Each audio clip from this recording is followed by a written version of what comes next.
Hey, welcome everybody. It is Wednesday at 7 o'clock. That means it's time for Sci-Fi Distilled. Welcome back, Mary Beth, and welcome back, Bruce. How's everyone this morning? That's morning. We're doing. We're battening down the hatch to supposedly snow. Yes, it's supposed to be snow tonight. It is February. At least February. We got through the 6 months of January. So we had. It'll be really nice to reinforce the igloo tomorrow. Here's a little positivity. We are halfway through winter. Yeah, so that's true. We're officially past the halfway mark. That's true. If that means anything. So. Anyway, tonight we are doing. This is technically a make me watch because I had never seen it. 1997's Gattaca, which is kind of a sort of a thriller dystopian. I don't know if it was really dystopian. It was a very strange movie, but we'll talk about that. So this is the first time I watched it, but you guys are obviously a fan of it, so that's why we're doing it. Mary Beth's wanted to do this one for a while. I did. I've asked for it. Yep, you did ask for it, so you got it. Before we get into the film, I think we probably have some news. I have a little bit of news, and I welcome both of you. Actually, everyone watching too. I welcome everyone's comments on the news. First and foremost tonight, our friend Roy Belquist. Roy, my man. Those of you who are regular viewers know that Roy is the host of our sister show, Roy's Tie-Dye Sci-Fi Corner. Roy went to the ER just a couple days ago, not feeling well, and through a series of tests found out he needs immediate triple bypass. So much for HIPAA, I guess. He posted it on Facebook. I know, but that was his friends. Maybe he didn't want that's true. to know. We're sorry, I told our 6 viewers and the one guy in Mexico who watches. I'm sure Roy doesn't mind, but we should be mindful of these things. We should be mindful. Roy, we all our hearts are going out to you. We hope that this surgery goes super fast and super well, and you are on the mend and back with us at the set tour before you know I will say that they've gotten that stuff down, that catheter work. Yeah, like you're in and you're out. It's like nothing. Though I have got dibs on seeing his scar the next time he comes down. Right. Are you gonna show us your? I want to see the scar. Yeah. I know it's usually just like little, or sometimes they go in through his. I want to see the whole thing. Come on. If they go in through the thigh, I don't really think you want him dropping his pants in the middle. How the heck do you get from the thigh up to? Because they go in through the femoral artery. They do this. They go in up the femoral artery. It's quite common, actually. Yes. Triple? I think that's how they did my dad. I don't know. I'm not a doctor. I'm just saying when they do these kinds of things, they can use that femoral artery as a passageway. You're right. Maybe if Doc Alexander chimes in, if he's, I don't see him. I don't see him. We have Jeff Rubel. So anyway, we're not here to talk about Roy. Roy, we hope you get well. Let me finish the news. I have 3 pieces of news tonight. Piece of news number 1, in real life news that Rizzo hates. Everybody mark your calendar. December 22, 2032. So about 7 years from now, a newly discovered asteroid has a 1 in 83 chance of hitting the planet asteroid 2024. Why? Not Elon Musk's Sportster again, right? No, it's not. It's not the car. Asteroid 2024 YR4 was first detected last December 27, and has the highest impact probability of any known space object. But don't get nervous. That's likely to change as they get a better feel for its trajectory. This thing is about the size. One of the reasons they were working on that whole where they were landing on the, remember it was a year or 2 ago, and they landed on crashed, I should say, into the asteroid. That was what NASA was thinking. Could they deflect it? Could they break one up? Is it possible? I mean, Bruce Willis and Ben Affleck are still alive. Bruce is barely alive. Bruce is not doing too good. Yeah, guys, this is less than it's like a 1% chance of hitting us, and that percentage should go down. We hope. Well, but I don't know. I don't know. Let's hope we have a NASA left.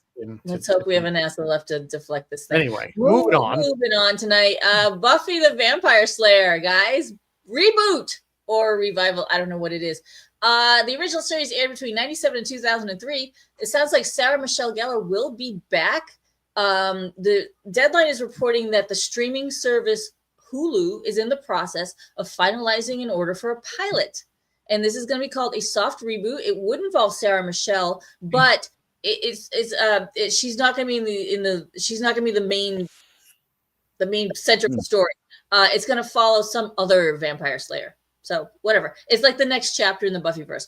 I mean, this thing was wildly popular. I never got to see Buffy, and I'm half of me is like, should I go watch it? Like, I don't know. Oh yeah, yeah. I've only seen a few episodes here and there. It's really not. Oh yeah, it is. It is crack cocaine. It's cool. Okay, I'll go watch Buffy. Whatever. It doesn't really. I've seen some. Hi, Alex. I mean, Alex is a big Buffy fan. Years of Supernatural. I'm sure I can plow through 6 years of Buffy. All right, last thing on my list tonight, the Fantastic Four trailer has dropped, which is kind of interesting because we did just see Chris Evans come back as Johnny Storm in the Deadpool and Wolverine movie.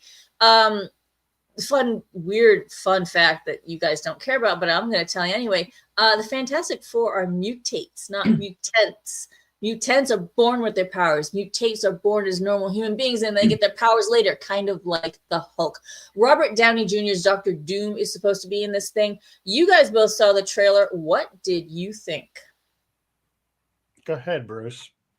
I'm a Marvel nut from when I was little, and the Fantastic Four were number one in my book, and no one's got it right yet. No one's got it right. Chris Evans as Johnny Storm is the closest we've ever gotten, but even still, the others, it's a really difficult dynamic to get. And what I saw, I was not impressed. They said it was based on.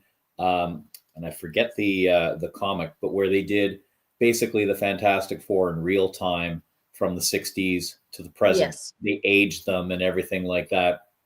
I don't know if they're going to go that way, but I really had to look twice to make sure that this wasn't a fan film being done, because it just had that certain level of, do I say cheesiness to it? Yes.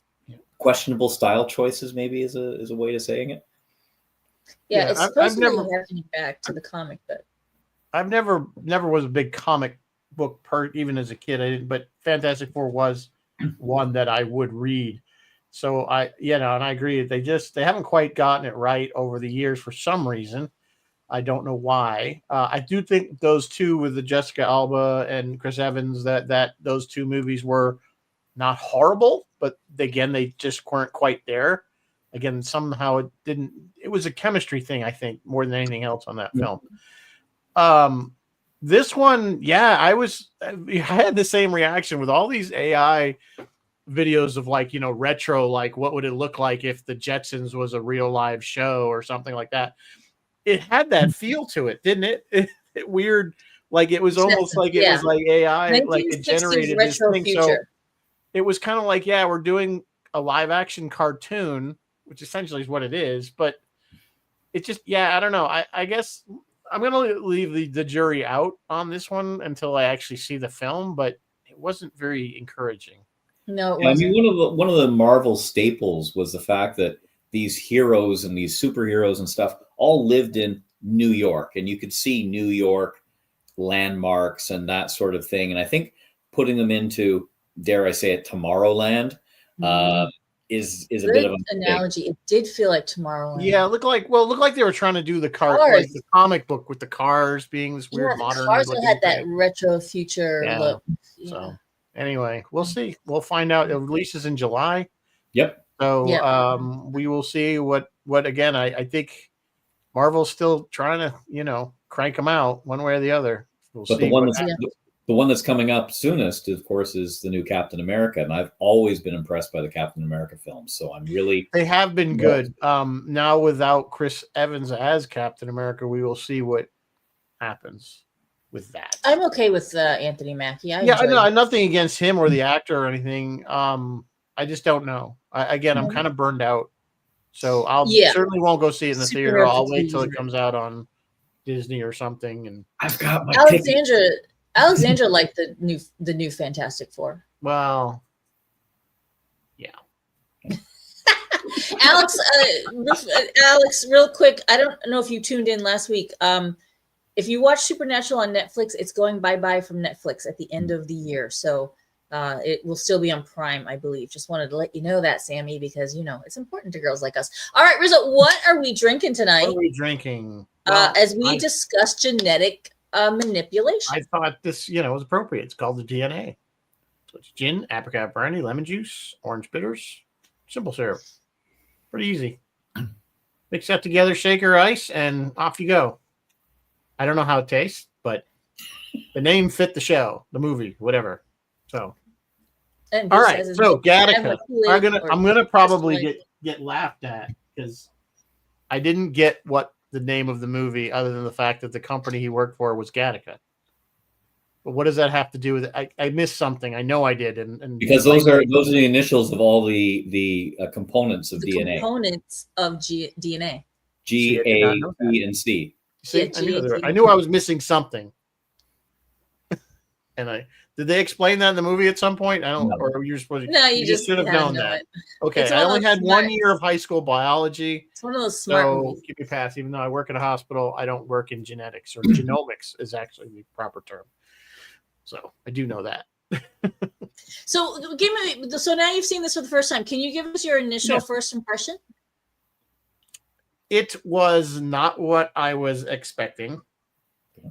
It was a lot slower than I expected. In fact, it never really picks up. You have these kind of tense moments where you think he's going to get caught. So we have to go over the basic plot here is that it's in the near, as it puts it, in the near future. DNA manipulation is a common thing, and DNA is like used for everything identification wise.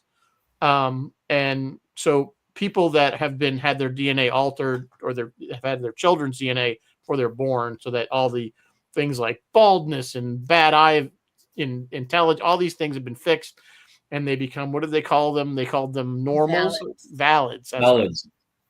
Or if you were like naturally born, or you were called invalid. So all the valids were getting the high end, like you couldn't even apply for a job that was considered at a certain level without being a valid, right?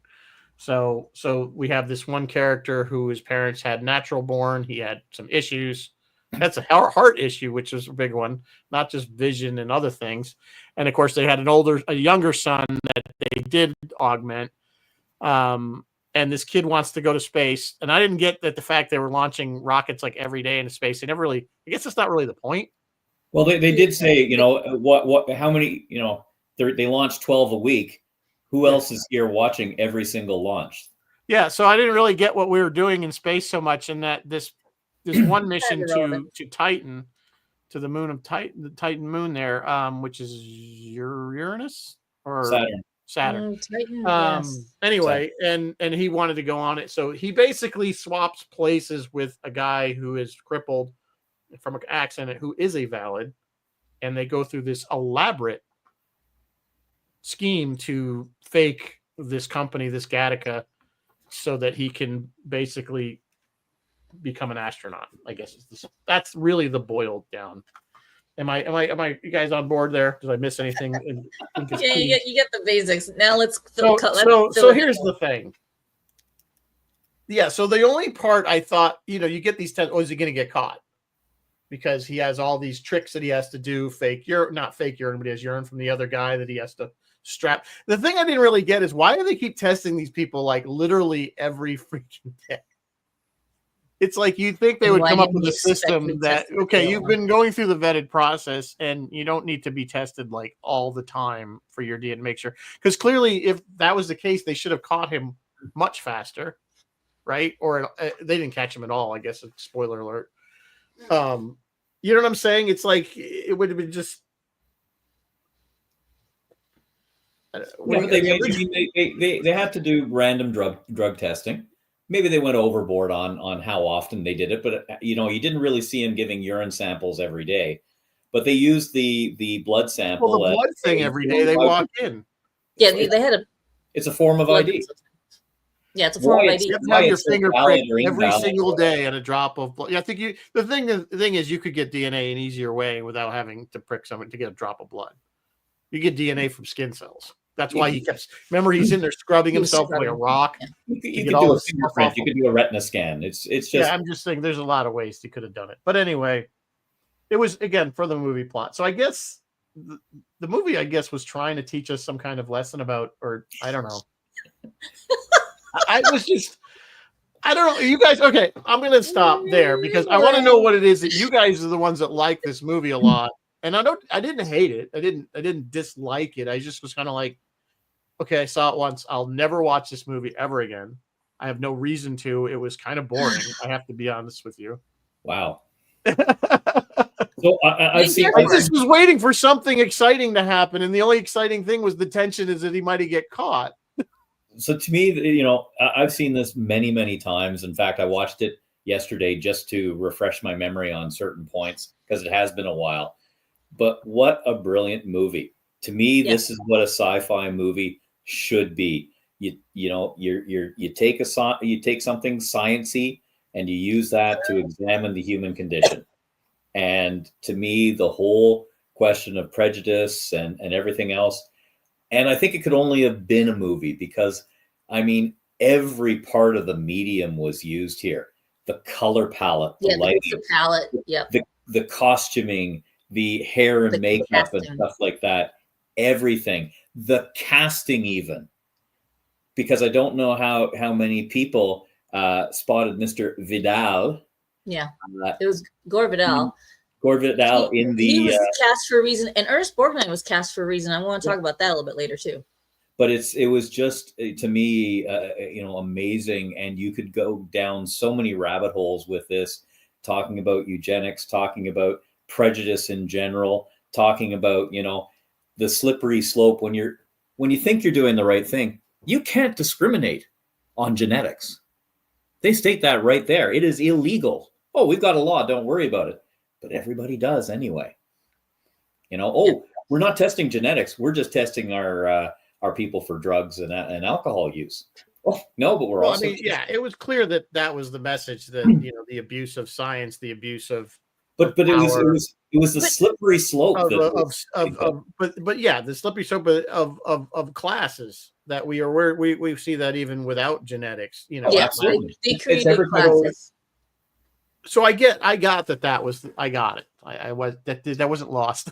But even further than because you're right, they were creating classes and it was a slippery slope. They stopped judging on the content of character and they started judging on the content of DNA. But going even further, what the movie is saying is to break humanity down to its component traits, like its actual components, its DNA, even in the pursuit of perfection, is to fail to fully understand humanity and to actually hinder its progress.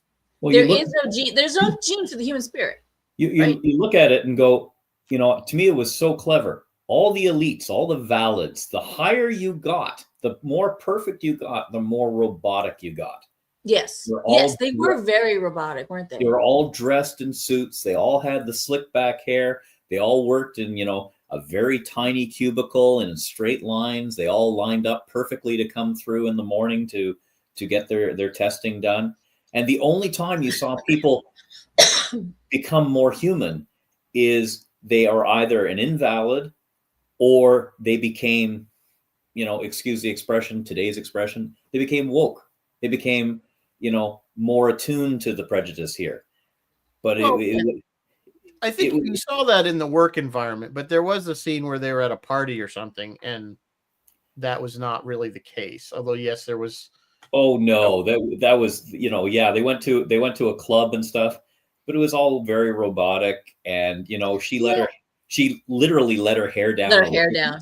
Yeah, but when they and then we see the whole thing where she wants to show him the sunrise with the mirrors. Oh yeah, making him cross the street. So that was clearly out of. I guess shows that she sees past, because obviously when she found out Uma Thurman's character, when she found out that he was an invalid, she was actually okay with it because she fell in love with him and not his DNA. Yeah. And he fell in love with her. But what I love the conversations and the scenes, because when they're conceiving Anton, he starts. This isn't a Frankenstein monster. This is you. All we're doing is we're taking away the chance. We're taking away the randomness. We're giving you the best version of you.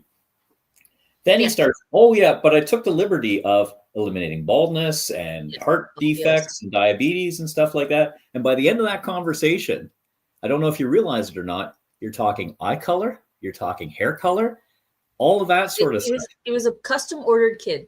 And like I said, it starts off where you say, or a girl, I want a boy. And you want. We also have to kind of look at the time that when this came out, this all was very new.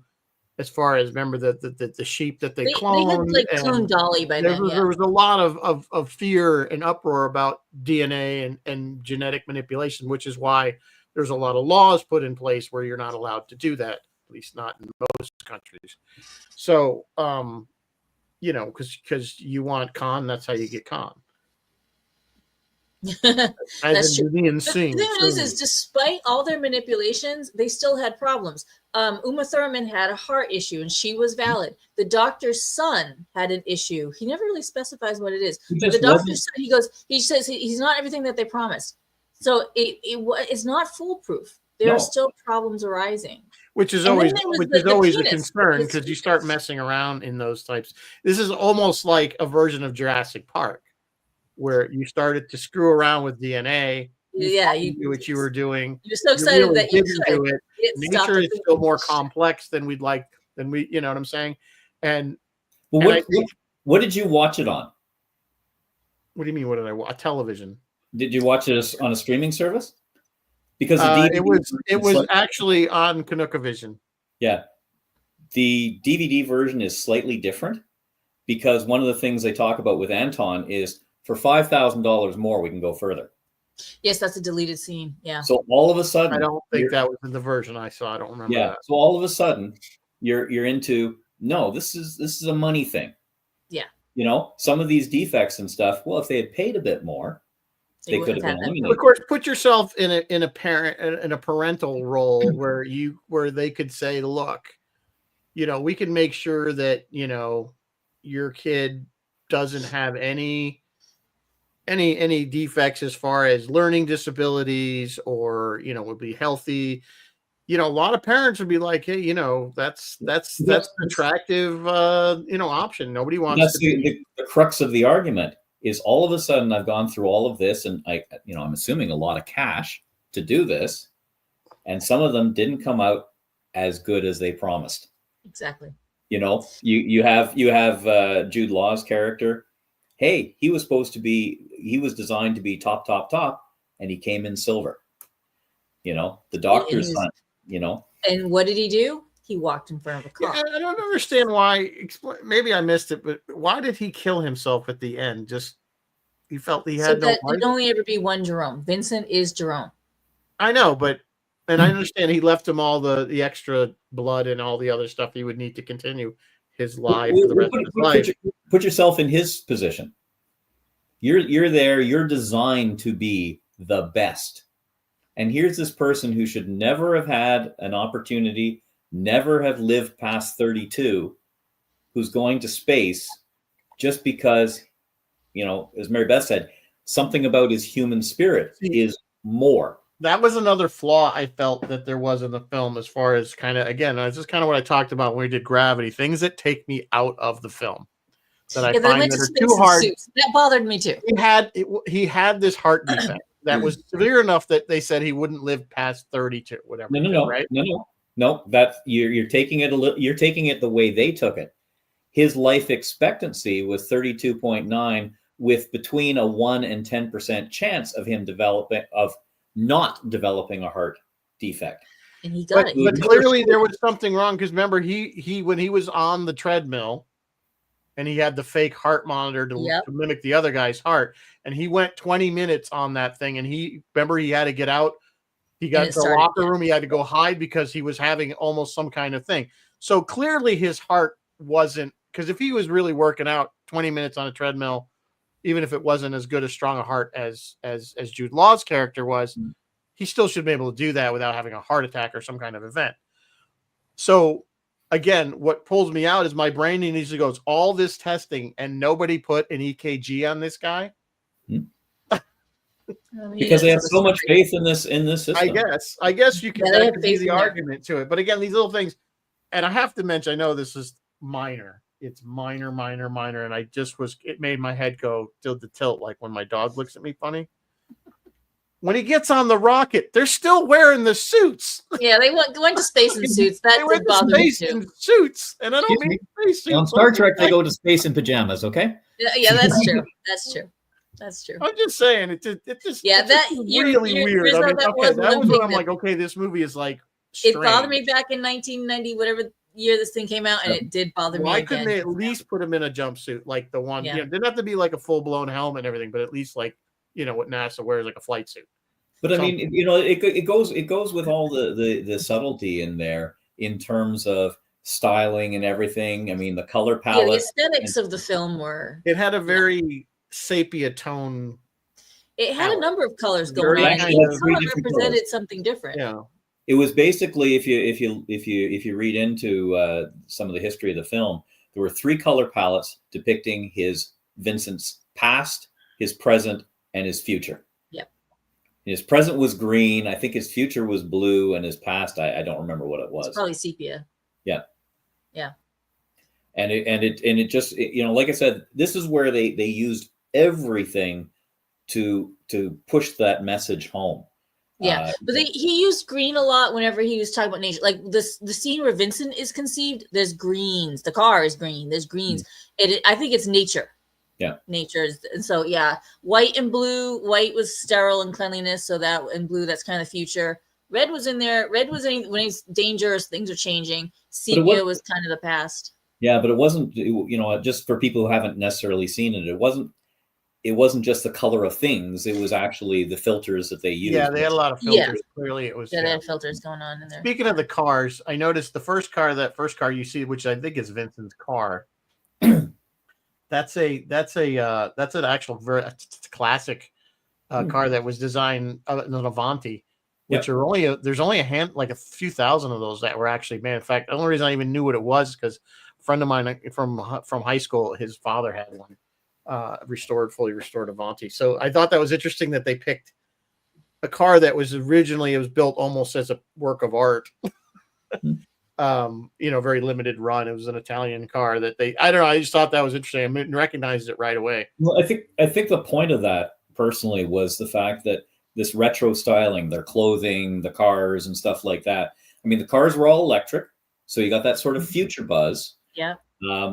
But it was to ground it and say, this isn't a future problem. This isn't the problem that we are going to have when we crack eugenics in 100 years or something. This is the problem we have now.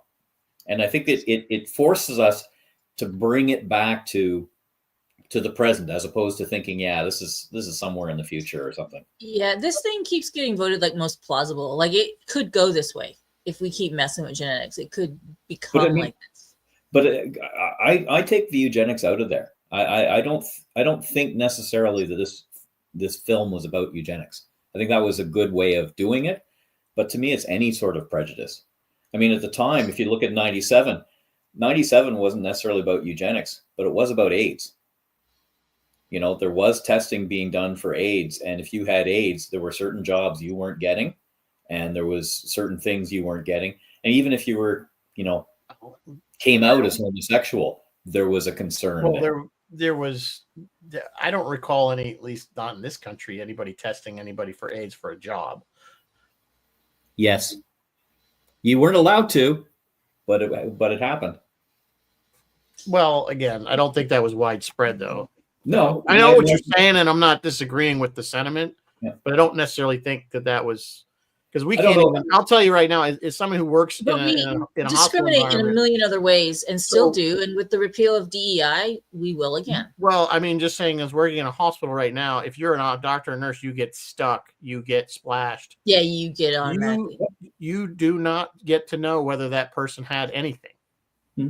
Okay, that is private. That's HIPAA. The patient automatically. No, you have to go get tested. You will get tested for all these things to make sure that you didn't contract it.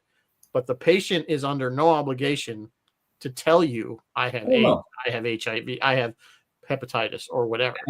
As a person whose American cousin died of AIDS in the 90s and was a chef, I have some personal I'm experience. sure there was stereotypes and No. and prejudices against people with AIDS.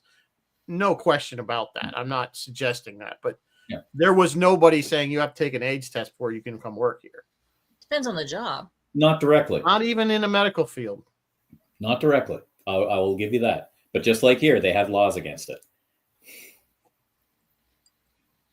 Well, they would, and again, I don't know who would be testing. That would, if that was happening, that I'm surprised that wasn't, because I'd never, at least, of course, I was never in a medical field. So I know there was a lot of things. There was a lot of the early 90s, late 80s, a lot of misinformation going out. And I'm just saying it's prejudice anyway. And I thought the addition of Gore Vidal, it changed my view on a few things with once I started reading up about him. Yes. So his character, we need to talk about this because he ties into our sort of secondary plot. It kind of is the main plot. It is So, the main plot. So yeah, we got our guy. He's perpetuating this. He's impersonating. That's the word. He's impersonating this other guy. And while he makes it into Gattaca and he's doing his job at Gattaca and he's doing a good damn job, right? He's fine. And then suddenly their mission director gets killed. Wasn't him. He's innocent, but the mission director gets killed. And so now, of course, they're going to use their brilliant new DNA. You know, they're going to find the killer using DNA. And now he's got a problem. But this ties in Gore and his brother Anton. Because I think there's some deleted scenes that half of me is like, and it also kind of ties in Ernest, but not really. Half of me is like, maybe those scenes should have stayed in. I think Gore Vidal knew that they knew him as Jerome. I think they knew he was invalid. The doctor knew he was invalid. Ernest Borgnine's character knew he was invalid, and that's in a deleted scene. That's openly in a deleted scene, which I think maybe should have stayed in. I think Gore Vidal's character knew it too, and I think they were all covering for him. Possible. Again, if there was a lot of stuff the missing scenes. And I don't mean covering for him. He didn't commit the murder. I mean covering for him. Yeah, so the way they knew that somebody named Victor was potentially the murderer because they found Victor's Vincent, shouldn't say Victor. Vincent, sorry. DNA, they found an eyelash somewhere, and so they immediately so the prejudice again was reinforced by the one detective immediately as soon as they found this DNA of this invalid, that had to be the current killer. Couldn't have been any of these other people that were valids. Had to be the invalid. Alan Arkin's character was. That was a surprise when I saw Alan Arkin, because I didn't know he was in this film until I didn't like. What the hell is Alan Arkin doing in this film? It's a hell of a cast. I mean, it's an amazing cast. So Anton has to know it's Vince. Anton knows it's his brother. So I think he knows. He has to know. He's trying to steer it. Trying to derail. Because Alan Arkin's character is like focused on getting. Yeah, he's like, let's test him. Let's test him again. He gets away with. He gets past all this testing with more of his shenanigans with the DNA. And he's like, well, we didn't find him. We're going to retest everybody again. It's like, because he was just convinced that DNA would catch. That was the thing. He was starting to realize, there's another deleted scene where he's starting to realize that there may be an impersonator. Like he's starting to figure that out. But it was interesting between Anton, who is the detective on this, and Alan Arkin's character, who I forget the name of, but he is more the cop type idea. Yeah. And of course, Anton has better genetics, therefore went to the better schools, therefore is, deferred to as Sir, even though he seems to be derailing the case. Younger than Alan Arkin's character. So again, it's the whole class struggle there. But what I found really interesting was Gore Vidal's character, the mission director, who turns up, sorry, spoilers, turns up being the murderer. Talking about robotics, oh yes, I did it. There's no emotion, there's no handcuffs being led away or anything like that. He was very, very robotic. The only thing he cared about was that mission to Titan. Yep. That's what they wanted to think. But killed the guy because the other guy was going to kill the mission. They also made a point to say that the Gore Vidal character was genetically designed to be non-violent. He couldn't be violent. Mm-hmm. But whoever did perpetuate the killing was genetically violent. It screams Gore Vidal didn't do it. Vincent did it. It screams that so much so that you almost stop and go. Thing, if you start to just look at the detective parts of it, Anton was really right because he was trying to look for motive. Mhm. Yes, He was saying who here would want him dead. He wanted to kill the mission. Okay, so who would want him dead? but Vincent was pretty hot to go on that mission too. But Alan Arkin's character didn't give a crap about motive. All he was focused on was the fact that he found this eyelash, and that has to be the guy. We just got to find the guy that matches the eyelash. Well, I mean, He said, find the guy with a missing eyelash, and we have our killer. I think that was even the line. To be fair, though, I mean, here is a high security area, and you've got someone that can't be, figured out who it is. Isn't any of the cleaners? Isn't any of the regular staff? Is an invalid? There's a big question here. Yeah. Who is this and stuff? So I don't think he was completely wrong. He just took the two weird things, a murder and someone here who shouldn't be here, and put them together. Which is typical cop. Yeah.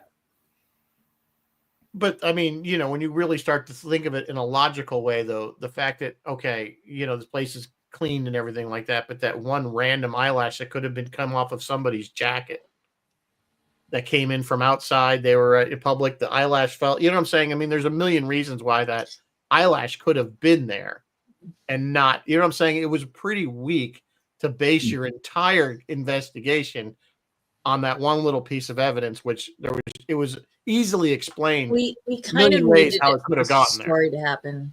Yeah. I understand it was just part of the plot, but I'm just saying these are the little things that I find annoying. Also, side note, Gore Vidal noted that he cleaned his, because Vincent/Jerome was cleaning his, he'd clean his work area every day because he didn't want them coming around and finding DNA. Because you shed DNA. Right. Rizzo, you're right. You're right. We shed DNA all over, everywhere we go. I was at the market today. I've left all kinds of DNA in the market today. And it's all over my desk here. But the Gore Vidal character noticed that Vincent cleaned. Basically, if you're going to commit a murder, you need to go in a bunny suit and don't take it off until you get home. And quite frankly, taking you out of the plot, boy, if you want to leave a lot of DNA, have a romantic soiree with a woman. Well, right? that was he says that in the car. He's like, I don't, there's cross contamination here. Yeah. Well, he's like, he kind of plays off the swab thing with, he ducks the swab thing. That's like ducking a breathalyzer test or something. Yeah. But they still blood tested him. But what did they do in the car? They still blood tested. They were going to swab him, and yeah. And then he said, "No, I think he gave him his finger, like he gave him blood." Because he always had the he always had that little finger thing on. Yeah. So, yeah, I don't know. I think you're right. Actually, if you watch the film, when you get to the end, you kind of go back and you think, "Oh, I think so." Like you're right. It's clearly the doctor knew. The doctor knew. Yeah. He's like. What did he say? Right-handed people never hold it with their left.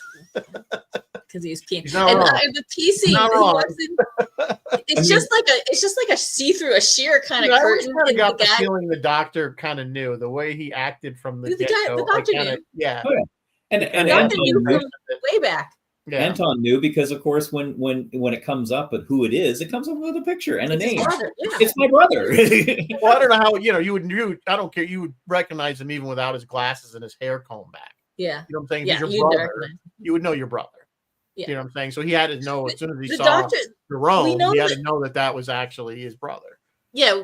I would think Anton would recognize his brother. We know the doctor knew because the doctor said, "Ask me about my son," and he said that way at the beginning of the movie. Yeah. And then at the end of the movie, he's like, "You never asked me about my son. Well, let me tell you about him." And that's when he, Yeah.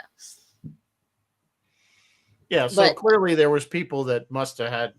And then, the Ernest Borgnine character knew, and that's in a deleted scene. And part of me gets why they deleted it because it kind of I get why it was deleted, but part of me is like, no, you don't cast someone like Ernest. Like Ernest wasn't just sitting around and like, I got some free time, I'll just play a janitor in this movie. No, you Yeah, cast you're someone right. with His Earth because you character- have something to say and something to do with him. Yeah, And they took out the thing that he said and I did. agree. That kind of bummed me out. I agree with that. If you're going to put somebody in there of that Use them. recognizability, yeah, why would you just have them a couple of lines about cleaning the floor and that's Well, it? I mean, if you go back to the day, who can you think of who is more personable, more human, more down to earth than Ernest Borgnine?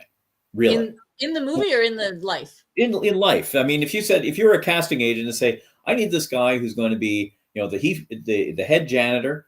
Of course, in the hierarchy, the janitor is way at the bottom, so he has to be the absolute most human and has to convey that in a couple of scenes. Yeah, I know what you're saying, but I think you could have probably found a B-list actor that probably could have done the same job for what the lines that he had.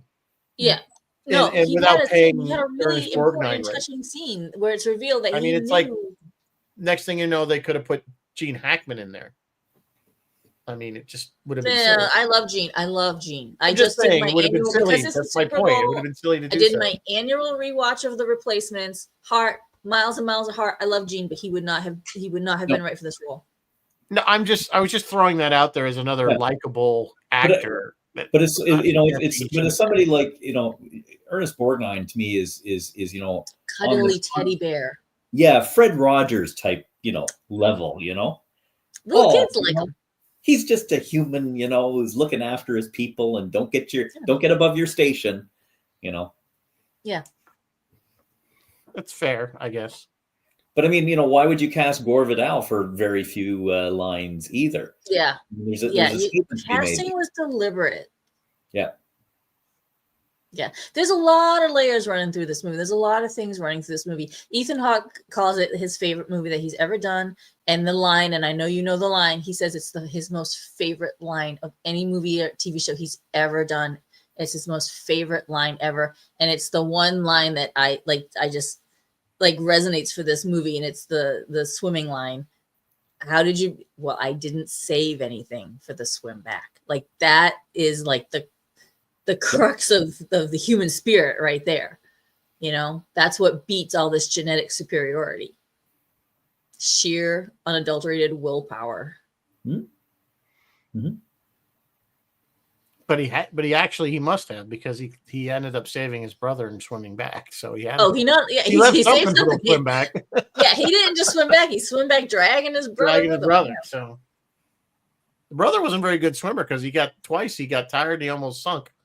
It's like learn to float. The second time, it's like I can't see the shore. Like as a kid, that's the first thing in swimming class. That's how you float.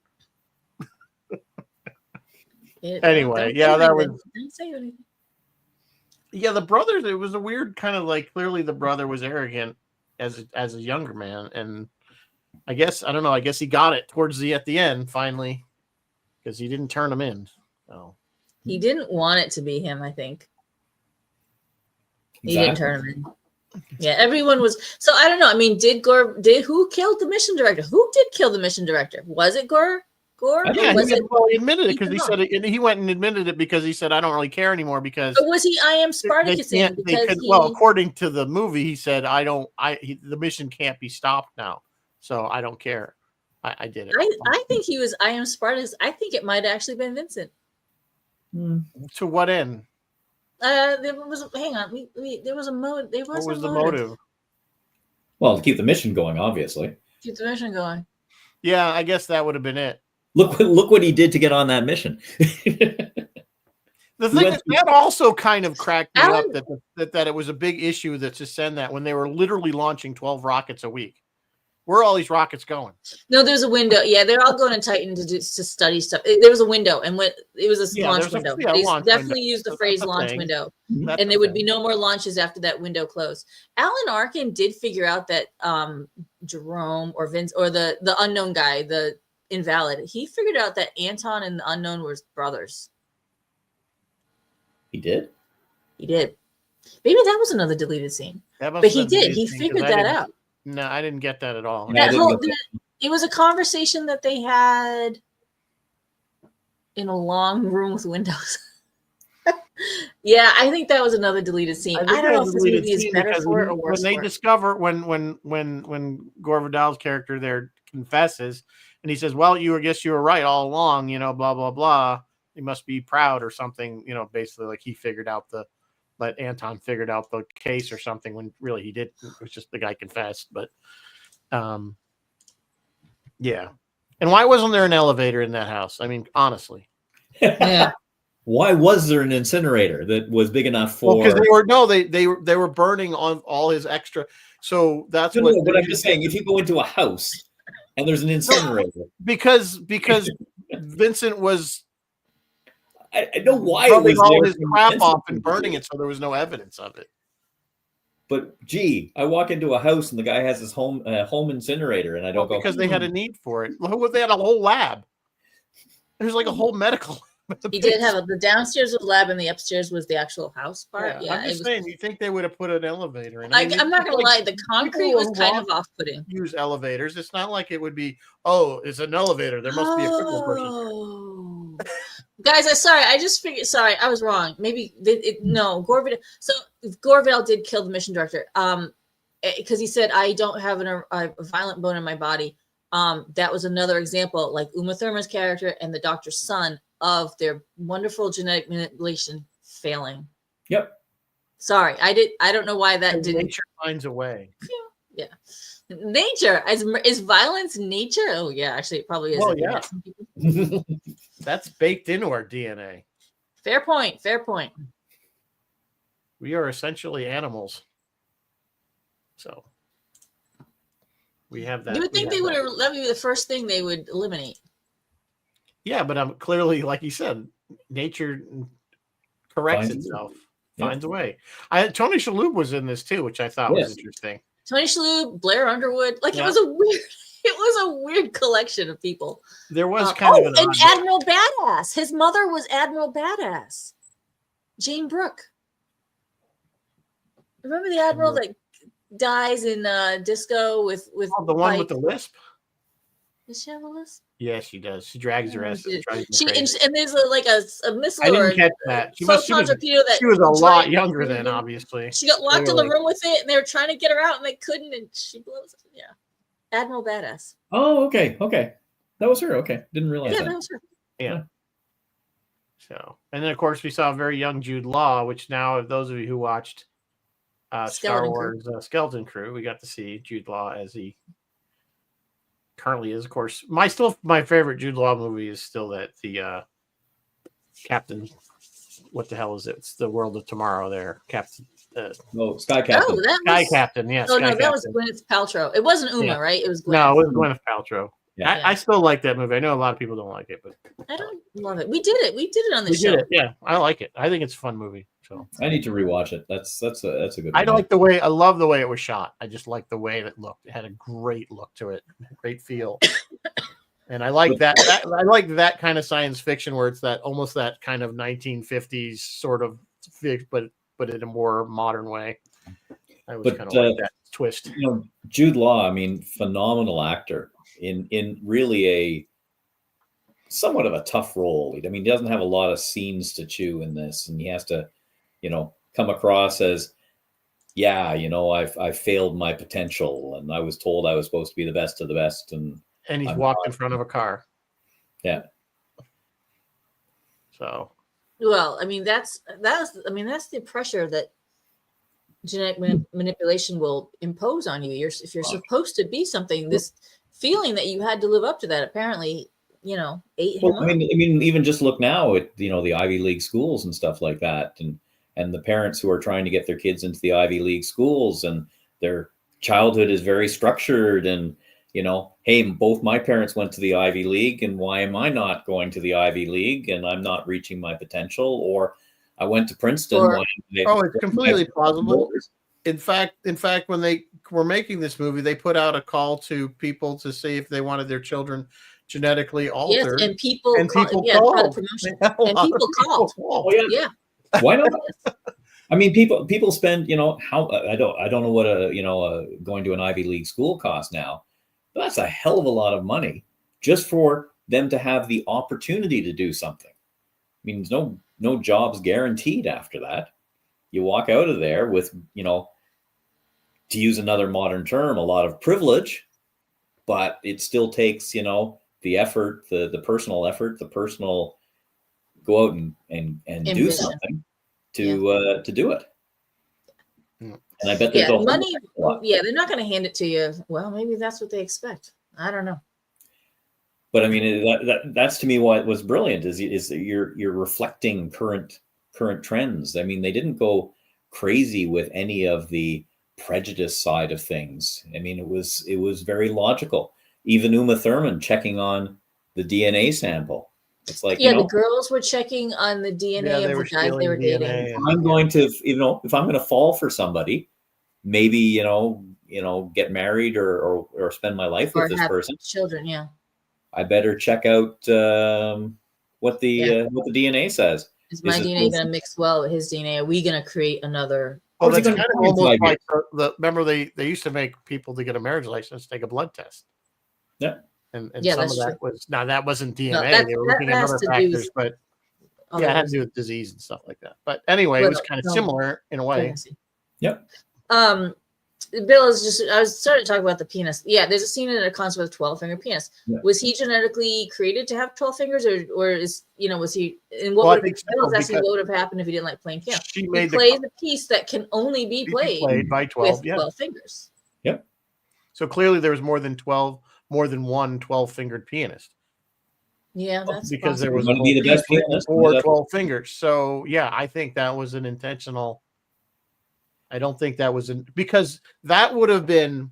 Think about it. It had to be intentional because if it was just a random occurrence, that would make them invalid because that's not perfect human. Yeah, you know what I'm saying? But it's an example of I don't want to say a mistake, an abnormality becoming an advantage. But I think it was intentional, so they probably added other things like what's the word I'm looking for?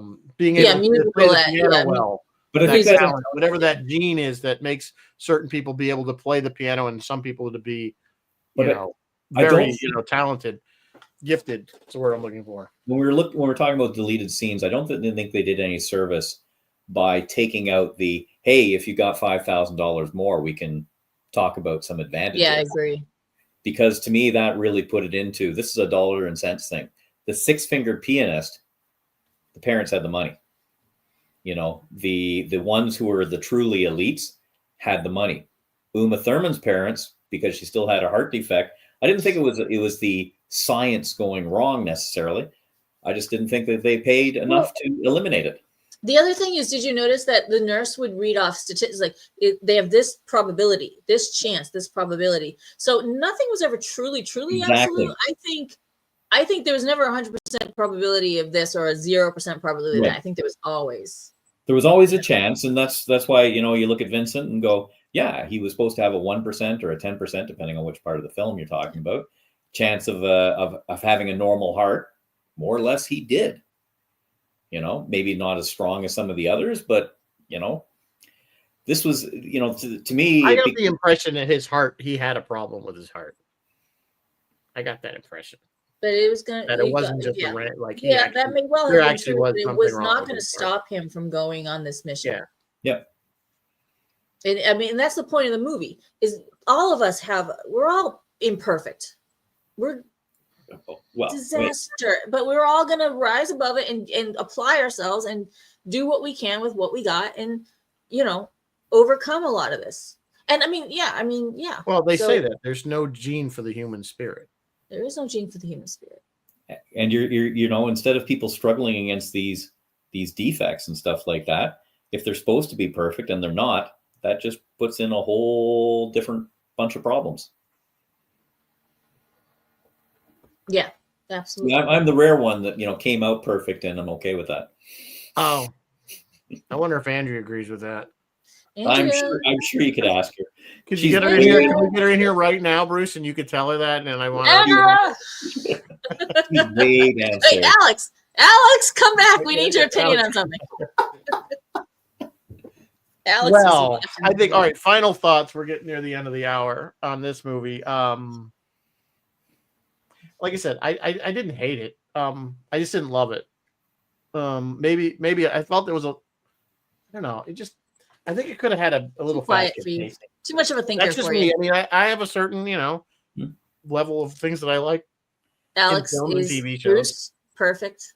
She's like, oh, she's Bruce. Alex Bruce is saying he's perfect genetically and otherwise. So since he won't get Andrea to weigh in on it, Andrea won't figured come since talk you to knew us, so him we that- need you. well, Is you know, Bruce you perfect? you could weigh in on whether you think he's perfect or not. While we're waiting for Alex to catch up on the stream, or to stop laughing.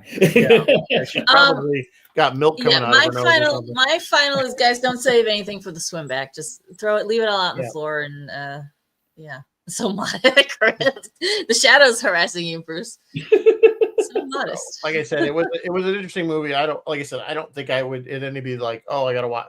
But in my defense with that, I don't rewatch a lot of movies. So I don't either. And that's fine. I don't watch a lot either. I love this movie. I think it's kind of brilliant and kind of genius. I think it makes a fabulous commentary on prejudice and what am I saying? When you I don't know. Go, Bruce, while I think of this phrase. What's it called when you prejudice you discriminate? Bias. Yeah, whatever. Discrimination. Thank you. Discrimination. I think it makes a fantastic commentary on discrimination. That's what I wanted to say. Go ahead, Bruce. Final thoughts? It doesn't have a lot of special effects. Doesn't have any space battles, but I think for me, this is close to a perfect sci-fi movie as you can get. I always like things that are true to the medium. I don't think you could have this as a book. I don't think you could have had this as any other form than a movie where you can bring in the styling, the coloration, and all of that sort of stuff to get your message across. I just think it was so effective. And it's not something that I'd watch 10,000 times, but wow, it's well done. It deserved to do much better than it did because it tanked at the box office. Yeah, I agree. But it's kind of got a little again, yeah, people, especially in the late 90s, it was blockbuster central. You had things like Independence Day and Men in Black and just the Matrix, and you had all these type of movies and coming out around those times. And I think this one just people had science fiction, but it was too much of a thinker, I think, for that era to be popular. Like I said, it didn't necessarily. It's just those are the type of movies that sells. People don't necessarily want to go to the movies and have to think too much. They want to leave their comfort place and go someplace that's different and not have to really think. And I think that's why these type of movies generally don't do massively well. Well, yeah, I think people want to go see. 2001 did quite well. Not initially. That's true. It's sort of people didn't get it. People did not get it. It was a slow burn because it wasn't did not do well initially. Yeah. So it's the same. It's a good example. 2001 is a great example of how people. It's just not what people generally go to the movies for. Well, I think it's almost an art. This is almost an art film. It's like it almost had a film noir feel to it.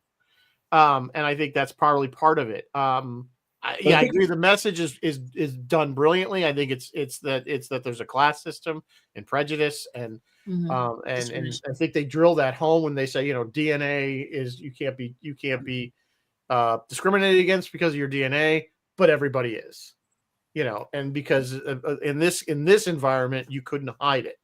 Yeah. Just like you can't hide the color of your skin or the shape of your face or whatever that makes people look different. So I think that's kind of where I think the difficulty, and you sort of hit it there, is people go to the movies. They go to see this sort of message in something like The Green Book or something like that. They don't expect to go to a science fiction movie and see this. So I think it I'm going to see a science fiction movie. Flash bang. But Bruce, historically, that's the best sci-fi. Like the sci-fi books and sci-fi classics. Yes, that's what they did. They made you think about your society as it is now. It holds up a mirror to society now.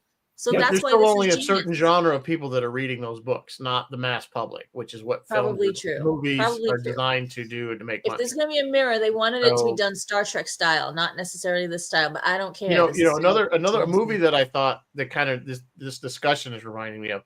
There's a movie with George Clooney called The American. I don't know if you've ever seen it, and the trailer implied that it was like this action film. Okay, there's gunfights.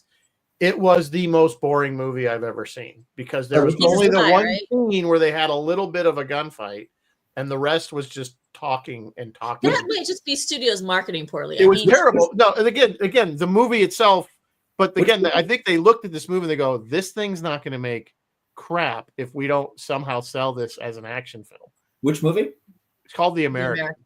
Oh, okay. And it's about he's kind of like a spy, and he's obviously in another country. You know, and the other Clooney quiet movie was probably Solaris. That was another. Solaris, but at least Solaris was not billed as an action film. Yeah, that's true. I think that's what we went to see it, and we're like, "What in the hell am I watching? This is like Yeah. not what it was billed as." It wasn't necessarily. I'd have to watch it again and say, "Was this as really as bad as I remember it, or is it just because I reacted to it because I was expecting A and I got D?"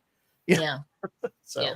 anyway, this I think probably what maybe some people, I don't know how I didn't look up the trailer, so I don't know how it was marketed. So that sometimes what I'm saying is sometimes that will damage if they market it to try to fool people into going to see it. I think that definitely will reflect on box set because people go and then they're don't bother going to see it. It's nothing That like the may trailer. very well be the Thanks. case with this movie. So They just it didn't might know how to work. market it. So, anyway, obviously Roy is off. I'm going to assume. Yes, indefinitely. Roy is off as he recuperates, and I am embarrassed that I did not check in with Phil today. Phil, I'm sorry if you're watching this later. I don't know if he's here, but he's not here. However, But we're going next week for a change. yeah, we actually know what we're doing for a change. We're continuing with our top 10 Star Treks, and since it is Valentine's Day week, we are doing the top 10 Star Trek love episodes, or at least that have love interest sort of involved in there. The parts that they're the main plot, not just Captain Kirk hooking up with the Green Woman. So again, these are just our opinions, not necessarily the definitive list by any means. So tune in for that next Wednesday. If Chekhov and the Drill Thrall aren't on there, Well, see, that wasn't again. No, you see, that wouldn't necessarily. I mean, you could put it in there, but it doesn't qualify because was not the focus of that episode. I put Crusher and her candle on my list. So ooh, that's a good Crusher. one. That one would probably fit. I think you could probably even make like City on the Edge of Forever because that was City key to the plot line. Those type of movies. It actually, as I went through TOS, I was surprised at how many I had. That TOS. Oh, just from TOS, I went TOS. across everything. No, it was for everything because I always kind of start linear. And I'm like, there's a lot just in TOS that I never thought about. That's because every week, Kirk beams down. McCoy had his thing. Scotty. McCoy. You know what? You have your work. I've already submitted my list to Rizzo, and he has his work cut out for him. I do. To consolidate our lists. So yeah, it's hard to do, and I know I'm going to miss some great ones, especially like in some of the the series. There's so many in TNG and episodes in TNG and like DS9. It's hard to keep remember them all. Yeah. So I'm sure I'll miss some. So anyway, tune in next week for the Star Trek top 10 love interest. We'll call it. I don't know. We'll come up with a better name than that. Beyond that, I don't know. You are actually taking the next week off, and then I'm off. I'm having a wisdom tooth out. Actually, a couple wisdom teeth out, and so I will be off. So and then we'll be back. That'll be March. And I don't know what we're doing for March. That's another month. So. One week at a time, please. Let's take it one week at a time. All right. On that note, I'll say good night and thank you, Bruce, and thank you, Mary Beth. Of course, always thanks for coming on. Always good to have suggestions for movies, especially stuff that I never saw. So if we can just make one last comment. My dear friend Alex responded, and according to her, I am perfect. Thank you, Alex. Alex says you're perfect. And I heard that there's already a check in the mail or something. So. Alex approves of your genetics, apparently. Okay. Well, there's no accounting for taste. Anyway. Good night, folks. Live long and prosper. And as always, may the force be with you. Good night.